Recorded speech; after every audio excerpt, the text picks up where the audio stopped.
Bhagyalakshmi சீரியலோட upcoming episode என்னென்னு பார்க்கலாம். பாக்கியாவால் தான் தேவையில்லாத பிரச்சனை வந்திருக்கு. அதனால தான் போலீஸ் வீடு தேடி வந்து செழியனை கூட்டிகிட்டு போயிட்டாங்கன்ற கோபத்தில் ஈஸ்வரி மட்டும் இல்லாமல் ஜெனியும் பாக்கியாவை கேள்வி கேட்டு அவமானப்படுத்துகிறாங்க. அது மட்டும் இல்லாமல் வேற வழி இல்லாமல் ஜெனி தன்னுடைய அப்பா ஜோசஃபை வர வைக்கிறாங்க. ஜோசஃபும் பாக்கியாவோட வீட்டுக்கு வந்து பாக்கியாவை திட்ட ஆரம்பிக்கிறாரு. என்ன சம்மந்தி இதெல்லாம்? 2 ரெஸ்டாரண்ட்டுக்கு ஓனராக இருந்தது போதாதா? இப்போ மறுபடியும் பிஸ்னஸ் ஆரம்பித்து உங்களால் தான் என் பொண்ணு ஜெனிக்கும் என் மாப்பிள்ளை செழியனுக்கும் பிரச்சனைக்கு மேலே பிரச்சனை வந்திருக்கு. இதெல்லாம் தேவையா? பிஸ்னஸ் ஆரம்பித்தா கண்டிப்பாக பிரச்சனை வரதான் செய்யும். அதை தனியாக இருந்து சமாளிக்க தெரியணும். அப்படி இல்லை பிஸ்னஸ் வேண்டான்னு வீட்லேயே இருக்கணும். ஆனால் நீங்கள் யார் பேச்சையும் கேட்காம பிஸ்னஸ் செஞ்சே ஆகணும்னு நினச்சி இப்போ பாருங்கள், என் பொண்ணு இந்த வீட்டுக்கு வந்து சந்தோஷமாவா இருக்கா? என் மாப்பிள்ளை செழியனும் இப்போ போலீஸ் முன்னாடி அவமானப்பட்டு நிற்கிறாரு. இதெல்லாம் ஜெனிக்கும் செழியனுக்கும் தேவையா? உங்கள் பையன் செழியன் மேலே உங்களுக்கு அக்கறையே இல்லைன்னு அப்பப்போ ஜெனி ஃபோனில் சொன்னது எல்லாமே உண்மையாக தான் இருக்குது. ஜெனி, நீ கவலைப்படாத. எப்படியாவது போலீஸ்கிட்ட பேசி உண்மை என்னன்னு நிரூபித்து மாப்பிள்ளை செழியனை நான் கூட்டிகிட்டு வரேன். இதை பற்றியும் நீ யோசிக்காத. நம்ம மாப்பிள்ளை செழியன் வந்த உடனே இன்னும் நீ இந்த வீட்டில் இருக்க வேண்டாம். உங்கள் 2 பேரையும் நான் நம்ம வெடிக்க கூட்டிகிட்டு போயிடுறேன். எங்கள் வீட்டில் இருந்த வரைக்கும் ஜெனி அவ்வளோ சந்தோஷமாக இருந்தா. ஆனால் இப்போ என் பொண்ணு அழுதுகிட்டே நிற்கிறத என்னால் பார்த்துட்டு சும்மா இருக்க முடியல. எல்லா பிரச்சனைக்கும் காரணம் சம்மந்தி நீங்கள் தான் அப்படின்னு பாக்கியாவை வெளுத்து வாங்கிட்டு ஜோசப் அங்கேருந்து கிளம்புறாரு. உடனே ஈஸ்வரியும், பாத்தியா சம்மந்தி வந்து கேட்குற கேள்விக்கு பாக்கியா உன்னால் பதில் சொல்ல முடிஞ்சுதா? தலை குனிஞ்சு தானே நிற்கிற. நான் சொன்ன மாதிரி பிஸ்னஸ் வேண்டான்னு முடிவெடுத்து நீ வீட்டில் இருந்திருந்தா உன் பசங்க எல்லாரும் சந்தோஷமாக இருந்திருப்பாங்க. ஆனால் நீ தான் யார் பேச்சையும் கேட்க மாட்டியே. அதனால தான் நாங்கள் எல்லாரும் ஒன்னால் தலை குனிஞ்சு நிற்கிறோம், அவமானப்பட்டு நிற்கிறோம். ஆனால் என் பேரன் செழியனுக்கு மட்டும் ஏதாவது பிரச்சனை வந்து அவன் சீக்கிரமாக வீட்டுக்கு வராமல் இருந்தான், பாக்கியா நான் உன்னை சும்மா விடவே மாட்டேன் அப்படின்னு கோவத்தில் இப்படி திட்டிக்கிட்டே இருக்கிறாங்க ஈஸ்வரி. ஜெனியோட வீட்டிலேருந்து ஜோசப் வந்தது மட்டும் இல்லாமல் இனியாவோட மாமனார், இங்கே நிதிஷ்னு எல்லாருமே வந்து என்ன நடந்ததுன்னு தெளிவாக கேட்டு தெரிஞ்சுக்கிறாங்க. இதுதான் சரியான சமயம். பாக்கியாவை கேள்வி கேட்டு அவமானப்படுத்த நமக்கு சரியான ஒரு சமயம் கிடச்சிருக்குன்னு நினச்சிட்டு இங்கே உடனே சுதாகரும் பாக்கியா கிட்ட சொல்கிறாங்க, ஏன் சம்மந்தி உங்களுக்கே தெரிய வேண்டாமா? பெரிய பெரிய பிஸ்னஸ்லாம் செஞ்சவங்க நீங்கள், 2 ரெஸ்டாரண்ட்டுக்கு ஓனராக இருந்தவங்க நீங்கள். உங்களுக்கு தெரியாதா எந்த இடத்துல ரெஸ்டாரண்ட் ஆரம்பித்தா நல்லபடியாக உங்களுக்கு எந்த பிரச்சனையும் இல்லாமல் நீங்கள் ஹோட்டலை நடத்த முடியும்னு உங்களுக்கு தெரிய வேண்டாமா?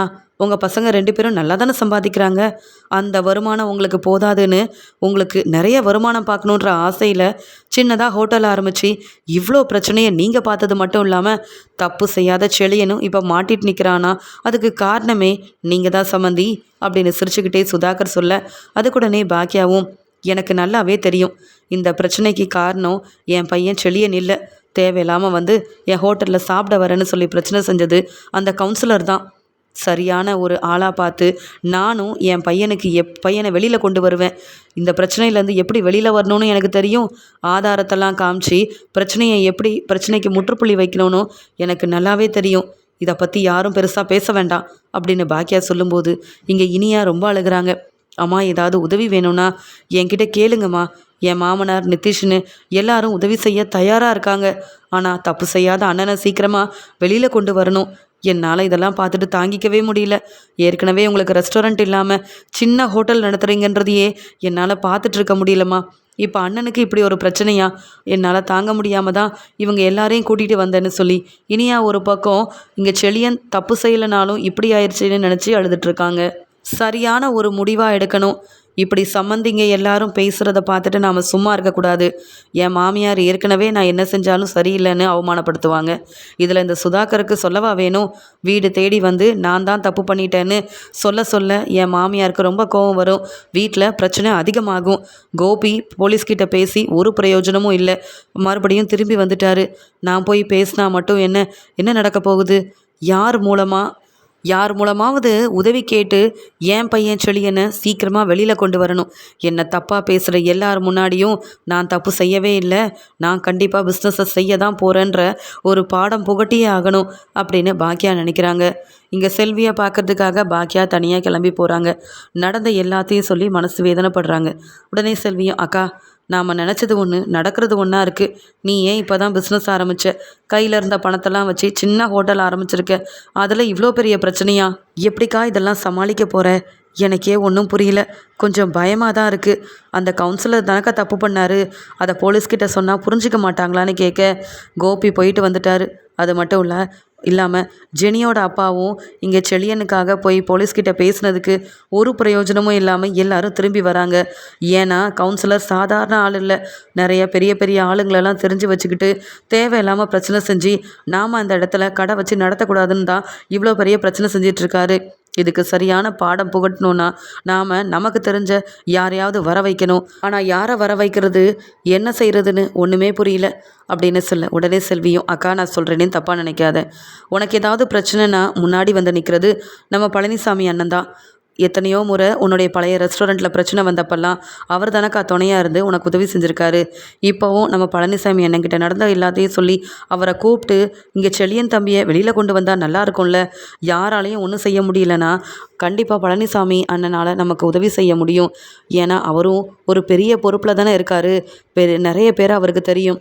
பெரிய பெரிய ஆளுங்கள்லாம் பழனிசாமி அண்ணனுக்கு ஃப்ரெண்டாக இருக்கிறதுனால அவர் ஒரு ஃபோன் பண்ணால் போதும், செழியன் தம்பி வெளியில் வந்துடுவார். அப்புறம் நம்ம யார்கிட்டையும் பதில் சொல்ல வேண்டிய அவசியம் இருக்காது. உன் அத்தை உன் மாமியார் பேசுகிறதுக்கும் நீ சரியான ஒரு பதில் கொடுக்கலாம்ல. நான் சொல்கிறத சொல்லிட்டேன், நீ யோசித்து ஒரு நல்ல முடிவாக எடுக்கா அப்படின்ற மாதிரி சொல்ல உடனே இங்கே செல்வி சொன்னதை யோசிக்கிறாங்க பாக்கியா. வேறு வழி இல்லை, தெரிஞ்ச எல்லாரும் போய் போலீஸ்கிட்ட பேசி பார்த்துட்டாங்க. கவுன்சிலரால் வந்த பிரச்சனையை யாராலையும் சமாளிக்கவும் முடியல, என் பையனை வெளியில் கொண்டு வரவும் முடியல. எனக்காக தானே கவுன்சிலரை வெளுத்து வாங்கினா இங்கே செழியன், அவன் மேலே தப்பே இல்லையே.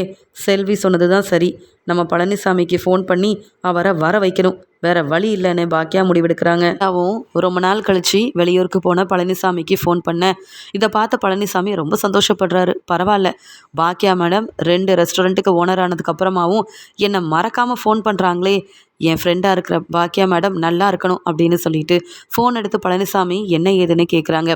என்ன பாக்கியா மேடம், இப்போ தான் என் ஞாபகம் உங்களுக்கு வந்ததா? எல்லோரும் நல்லா இருக்கீங்கல்ல, நீங்கள் இப்போ ரெஸ்டாரண்ட்டில் இருக்கிறீங்களா அப்படின்னு சந்தோஷமாக பழனிசாமி பேச கண் கலங்கிக்கிட்டே பாக்கியா அழுத மாதிரியே பேசுகிறாங்க. இதை பார்த்துட்டு பழனிசாமி புரிஞ்சுக்கிறாரு, ஏதோ பெரிய பிரச்சனையில் பாக்கியா மேடம் இருக்காங்க, அதனால தான் என்ன செய்யணும் தெரியாமல் எனக்கு ஃபோன் பண்ணியிருக்காங்க போலன்னு சொல்லிட்டு, பாக்கியா மேடம் நீங்கள் எதுக்கு அழுகுறீங்க, அப்படி என்ன தான் நடந்தது, என் உதவி வேணும்னு ஃபோன் பண்ணிங்களா? என்னவா இருந்தாலும் சொல்லுங்கள், என்ன பிரச்சனையாக இருந்தாலும் நீங்கள் சொல்லுங்கள், உங்களுக்காக உதவி செய்ய நான் கண்டிப்பாக வருவேன், நீங்கள் எல்லாரும் நல்லா தானே இருக்கீங்க அப்படின்னு சொல்ல, பழனிசாமி சார் நான் ஃபோன் பண்ணிட்டேன்னு நீங்கள் இவ்வளோ கேள்வி கேட்குறீங்க, ஆனால் உங்கள் நல்ல மனசு வேறு யாருக்குமே வராது. நீங்கள் நல்லா இருக்கீங்களா சார்? என்ன செய்ய, இங்கே நடக்கிறத உங்ககிட்ட சொல்லி மனசு வேதனைப்படக்கூடாதுன்னு தான் நான் நடக்கிற எதையுமே சொல்லாமல் அமைதியாக இருந்தேன். வேறு வழி இல்லாமல் தான் சார் உங்களுக்கு ஃபோன் பண்ணேன். என் பையன் செழியன் எந்த தப்பும் செய்யலை, போலீஸ் கூட்டிகிட்டு போயிட்டாங்க. தப்பு செஞ்சது எல்லாமே அந்த கவுன்சிலர் தான். 2 ரெஸ்டாரண்ட்டுக்கு ஓனராக இருந்தேன்னா எந்த ரெஸ்டாரண்ட்டும் இல்லாமல் இருக்க போயிட்டு இப்போ ஒரு ஹோட்டலை ஆரம்பித்தேன். அதனால் நிறைய பிரச்சனை வந்துருச்சு. நீங்கள் எனக்காக வரணும், என் பையனை வெளியில் கொண்டு வரணும், உங்களால் மட்டும்தான் எனக்கு உதவி செய்ய முடியும். இதெல்லாம் எனக்காக செய்வீங்களா சார்னு அழுகிறாங்க. உடனே இங்கே பழனிசாமியும், என்ன பாக்கியா மேடம் இவ்வளோ பெரிய பிரச்சனை நடந்திருக்கு, முன்னாடியே வர வச்சுருந்தா அது யாருன்னு கேட்டு கவுன்சிலருக்கு சரியான பாடம் புகட்டியிருக்கலாம். ஆனால் நீங்கள் பொறுமையாக அமைதியாக இருக்க போய் இப்போ இவ்வளோ தூரம் வந்துருச்சா? நான் உடனே வரேன், நீங்கள் எதுக்கும் கவலைப்படாதீங்கன்னு ஃபோனை வைக்கிறாரு பழனிசாமி. பழனிசாமி வந்தால் பிரச்சனைக்கெல்லாம் முற்றுப்புள்ளி வச்சிடலாம், என் பையனும் வெளியில் வந்துடுவான் அப்படின்ற நம்பிக்கையில் பாக்கியா இருக்கிறாங்க. இதை பார்த்த ஈஸ்வரி ரொம்ப கோவமாக பாக்கியாவை திட்டுறாங்க. பாத்தியா கோபி, நீ போய் போலீஸ்கிட்ட பேசிட்ட, சம்மந்திங்க எல்லாரும் முடிஞ்ச அளவு போலீஸ்கிட்ட பேசி பார்த்துட்டாங்க, ஆனால் என் பேரை வெளியில் வர முடியாத ஒரு நிலமையில இருக்க பாக்கியா ரொம்ப சந்தோஷமாக நிம்மதியாக இருக்கா. குடும்பத்தை பற்றி அக்கறையே இல்லாத பாக்கியாவுக்கு வீட்டில் என்ன நடந்தாலும் பரவாயில்ல போல. ஏன் பாக்கியா, உன்னால் தானே செழியனை போலீஸ் கூட்டிகிட்டு போயிருக்காங்க, அதுக்காக பெருசாக நீ என்ன செஞ்சிட்ட? உன்னால் ஒன்றும் செய்ய முடியாதுல்ல. பிரச்சனையை சமாளிக்க முடியாத நீலாம் எதுக்கு பிஸ்னஸ் ஆரம்பிக்கணும்? உனக்கெலாம் எதுக்கு ஹோட்டல்? இதுக்கு தானே சொன்னேன் வீட்லேயே இருன்னு.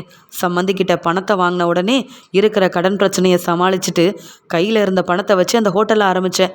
இந்த பிரச்சனையெல்லாம் உனக்கு வராமல் இருக்கணும்னா அந்த ஹோட்டல் வேண்டான்னு இப்போயாவது ஒரு முடிவு எடுத்துட்டு வீட்டில் இரு. என் பேரனை எப்படியாவது வெளியில் கொண்டு வர கோபியாவது முயற்சி செய்வான் அப்படின்னு சொல்ல, வேண்டாத்த, என்னால் தானே பிரச்சனை வந்ததுன்னு சொல்கிறீங்க, என்னால் தானே போலீஸ் வீடு தேடி வந்து என் பையன் செழியனை கூட்டிகிட்டு போயிருக்காங்க. உங்களுக்கு உங்கள் பேரன் செழியன் மேலே எவ்வளோ அக்கறை இருக்கோ அதை விட அதிகமான அக்கறை எனக்கு இருக்குது. என் என் பையன் செழியனை எப்படி வெளியில் கொண்டு வரணும்னு எனக்கு தெரியணும்னு சொல்ல உடனே அழுதுகிட்டே ஜெனி சொல்கிறாங்க, போதும் ஆண்டி, நீங்கள் செஞ்ச வரைக்கும் போதும். நீங்கள் பிஸ்னஸ் ஆரம்பிக்காமல் இருந்தால் இந்த பிரச்சனை வந்திருக்காதுல்ல. யார் பேச்சையும் கேட்க மாட்டீங்க, உங்களை பற்றி மட்டும்தான் யோசிப்பீங்க. நீங்கள் நினைக்கிறது மட்டும்தான் இந்த வீட்டில் நடக்கணும். அதனால தான் உங்கள் பசங்க எல்லாரும் கஷ்டப்பட்டுட்டு இருக்காங்க. இனியாவது நீங்கள் உங்கள் வேலையை பாருங்கள். எப்படியாவது செழியனை எல்லாரும் கொண்டு வந்துடுவாங்க.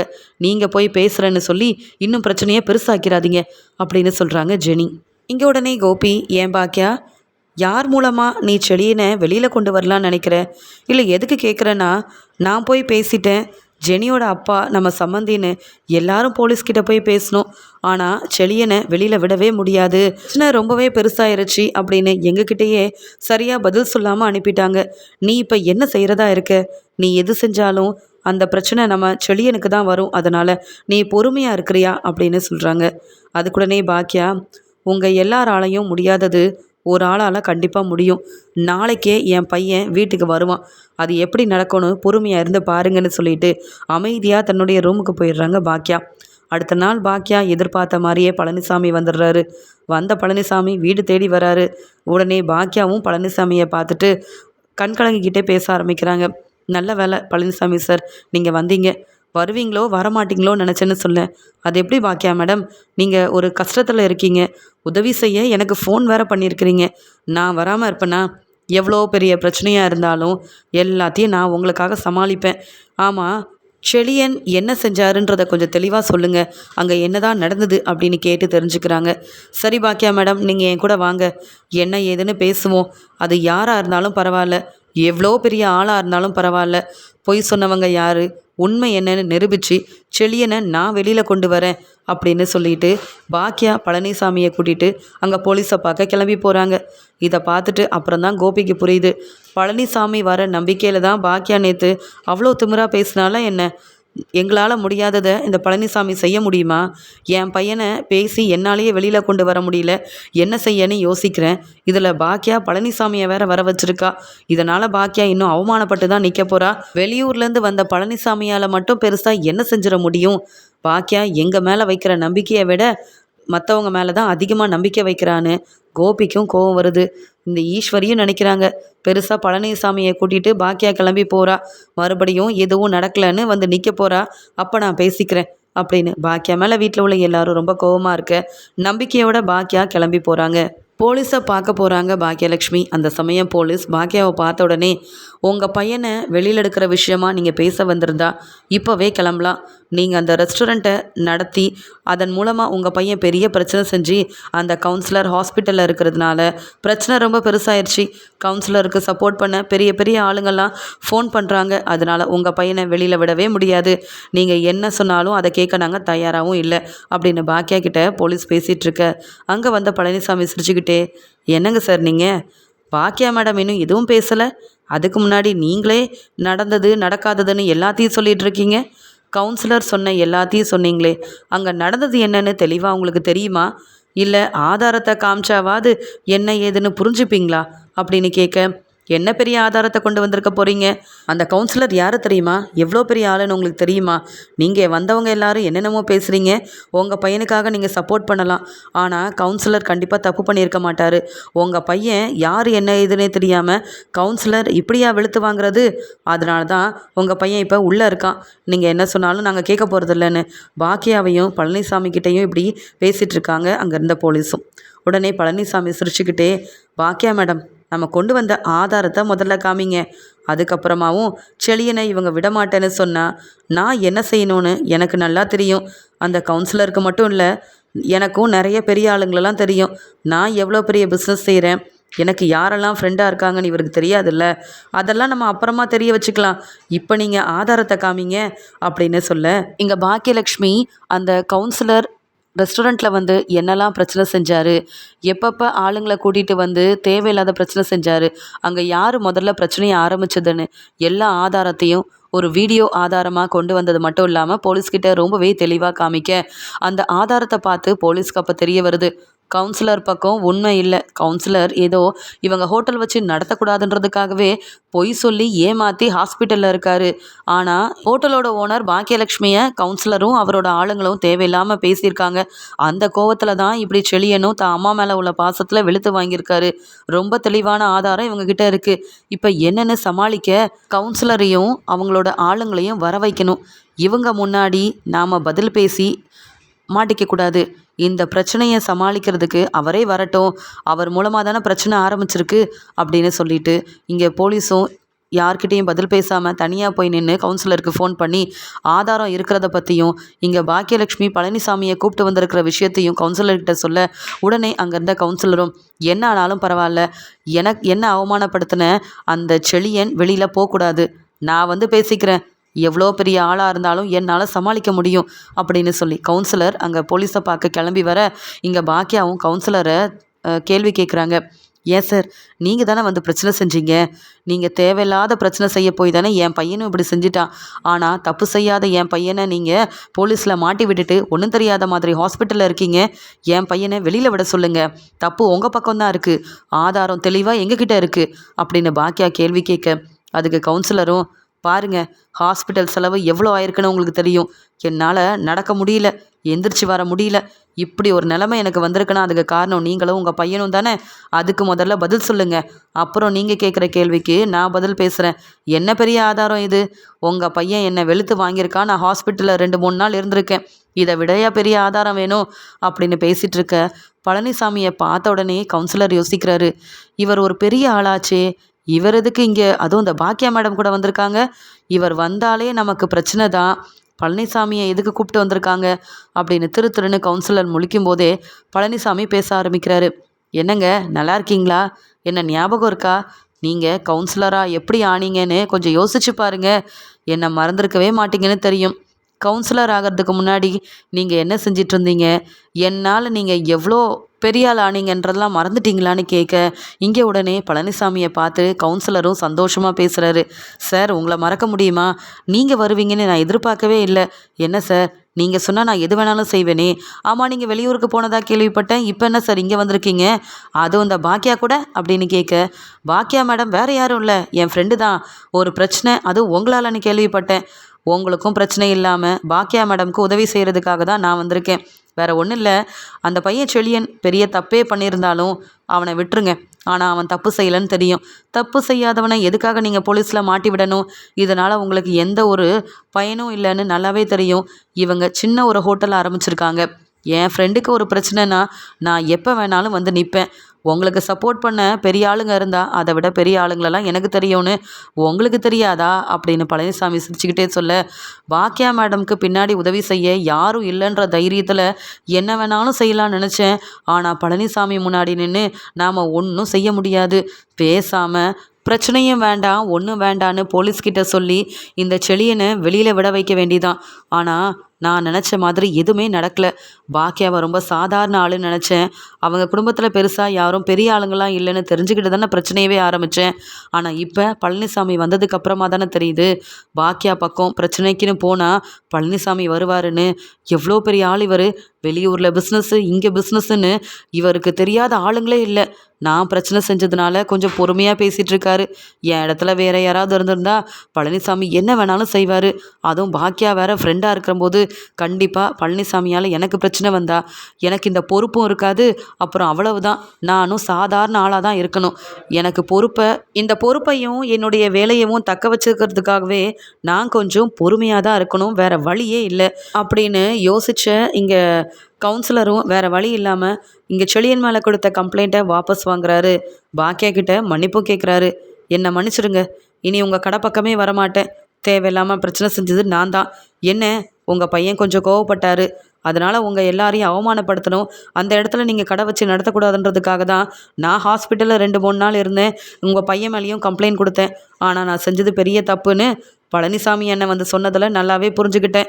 பழனிசாமி அண்ணன் உங்கள் ஃப்ரெண்டுன்னு நீங்கள் முன்னாடியே சொல்லியிருந்தா உங்கள் பக்கமே வந்திருக்க மாட்டேன் பாக்கியா மேடம், என்னை மன்னிச்சிருங்க, இந்த பிரச்சனையை பெருசாக்க வேண்டாம், இப்படியே விட்டுறலாம் அப்படின்னு பழனிசாமி வந்து பேசினதால கொடுத்த கம்ப்ளைண்ட்டை வாபஸ் வாங்கிட்டு திரும்பி பார்க்காம அங்கேருந்து கிளம்பி போயிடுறாரு. அது மட்டும் இல்லாமல் இங்கே செழியனையும் வெளியில் விட்டுடுறாங்க. இதை பார்த்து கண் கலங்கிக்கிட்டே பாக்கியா பழனிசாமிக்கு நன்றி சொல்ல அங்கே வந்த செழியனும், அம்மா யாராலையும் என்னை வெளியில் கொண்டு வர முடியாதுன்னு நினச்சேன். நான் உங்களுக்கு உதவிதாம்மா செஞ்சேன். ஆனால் இவ்வளோ பெரிய பிரச்சனையாகும்னு நான் எதிர்பார்க்கல அப்படின்னு சொல்லும்போது, செழியா என்னால் தான் பிரச்சனை வந்தது. நீ எனக்கு நல்லது தான் செஞ்சுருக்க. எனக்கு பிஸ்னஸ் நான் நடத்தலைனாலும் பரவாயில்ல, நீங்கள் எல்லாரும் சந்தோஷமாக இருக்கணும். நீ முதல்ல வா. நீ வருவியோ வரமாட்டியோன்னு ஒரு பக்கம் ஜெனி, உன்னுடைய பாட்டின்னு எல்லாரும் ரொம்ப மனசு வேதனையோடு இருக்காங்க. உனக்காக நம்ம சொந்தக்காரங்க எல்லாரும் வந்து பேசினாங்க. ஆனால் அவங்க செஞ்ச முயற்சி எல்லாமே வீணாயிருச்சு. ஆனால் பழனிசாமி சார் வந்த உடனே அவரை பார்த்துட்டு என்ன ஏதுன்னு கூட பேசாமல் பயந்து போன அந்த கவுன்சிலரும் கொடுத்த கம்ப்ளைண்ட்டை வாபஸ் வாங்கிட்டு கிளம்பிட்டாரு. இனி எந்த பிரச்சனையும் இல்லை, நம்ம கிளம்பலான்னு சொல்லி அங்கே செழியனையும் பழனிசாமியவும் கூட்டிகிட்டு வீட்டுக்கு வராங்க. பாக்கியா முதல்ல வீட்டுக்கு வராங்க. தனியாக பாக்கியா வரதை பார்த்துட்டு ஈஸ்வரி, என்ன பாக்கியா என்னென்னவோ பேசிட்டு போனேன், என் பையனை சீக்கிரமாக வீட்டுக்கு கூட்டிகிட்டு வருவேன்னு சொன்னேன். என்ன உன்னாலையும் எதுவும் செய்ய முடியலையா? உனக்கு பிரச்சனை செய்ய மட்டும்தான் தெரியும், அதெல்லாம் சமாளிக்க தெரியாது. உன்னெல்லாம் நம்பி உனக்காக செழியன் சப்போர்ட் பண்ணி தானே அவனுக்கு இப்படி ஒரு நிலைமைன்னு பேசிகிட்டு இருக்க. பழனிசாமி செழியனை கூட்டிகிட்டு வீட்டுக்கு வராரு. இப்படி செழியன் வீட்டுக்கு வரதை பார்த்த உடனே அவ்வளோ நேரமாக பேசிகிட்டு இருந்த ஈஸ்வரி அப்படியே அமைதியாக நிற்க, உடனே இங்கே பழனிசாமி சொல்கிறாங்க, உங்கள் எல்லார விடையும் பாக்கியா மேடம்க்கு செழியன் மேலே ரொம்ப அக்கறை. அதனால தான் என்ன செய்யன்னு யோசித்து நல்ல முடிவாக எடுத்து என்னை வர வச்சாங்க. இப்போ எந்த பிரச்சனையும் இல்லை. செழியனும் வெளியில் வந்தாச்சு. இனி இந்த பிரச்சனையை பற்றி யாரும் பேச வேண்டாம். பாக்கியா மேடம் அவங்க பிஸ்னஸ் ஆரம்பித்து முன்னேறது பிடிக்காத கொஞ்சம் பேர் இப்படி செஞ்சுருக்காங்கன்னா வீட்டில் உள்ள நீங்கள் தான் அவங்களுக்கு சப்போர்ட் பண்ணணும். எப்போ பார்த்தாலும் அவங்கள அவமானப்படுத்திக்கிட்டே இருந்தால் எப்படி? அது மட்டும் இல்லாமல் நான் பாக்கியா மேடம்காக மட்டும்தான் இந்த உதவியை செஞ்சுருக்கேன். பாக்கியா மேடம், நீங்கள் அந்த ரெஸ்டாரண்ட்டை, அந்த சின்ன ரெஸ்டாரண்ட்டை ஆரம்பிக்க வேண்டாம். நான் உங்களுக்காகவே என் ஃப்ரெண்டு ரெஸ்டாரண்ட்டை பேசி வச்சுருக்கேன். நீங்கள் பெருசாக அதுக்காக பணம் கொடுக்க வேண்டாம். ஆனால் மாதம் உங்களுக்கு வர வருமானத்திலேருந்து எனக்கு வாடகை மட்டும் கொடுத்தா போதும். நீங்கள் சின்ன பிஸ்னஸ் ஆரம்பிக்கிறது தானே இவங்களுக்கு பிடிக்கல. பெரிய ரெஸ்டாரண்ட்டுக்கு ஓனராக இருந்தால் இவங்க எல்லாரும் இப்படிலாம் பேச மாட்டாங்கல்ல அப்படின்னு பெரிய வாய்ப்பையும் பாக்கியாவுக்கு கொடுக்குறாங்க. பாக்கியாவுக்கு உதவி செய்ய உண்மை என்னன்னு நிரூபித்து செழியனையும் பழனிசாமி வீட்டுக்கு கூட்டிகிட்டு வந்ததால் இவ்வளோ நேரமாக பாக்கியாவை அவமானப்படுத்தி பேசிகிட்டு இருந்த கோபி, ஈஸ்வரி, ஜெனின்னு எல்லாருக்கும் சரியான பாடம் புகட்டுறாரு பழனிசாமி. எங்களால் செழியனை வெளியில் கொண்டு வர முடியாத ஒரு நிலமையில் இருக்கும்போது பாக்கியா தெளிவாக யோசித்து தான் பையன் செழியனை வெளியில் கொண்டு வர பழனிசாமியை சரியான நேரத்தில் வர வச்சது தான் சரி. பாக்கியா பெரிய புத்திசாலி தான் அப்படின்னு கோபி புரிஞ்சுக்கிறாரு. தான் பையன் வெளியில் வந்ததாலையும் பழனிசாமியால் புது பிஸ்னஸ் கிடைச்சதாலையும் பாக்கியா ரொம்ப சந்தோஷமாக இருக்காங்க. பதில் பேச முடியாமல் நிற்கிறாங்க ஈஸ்வரி.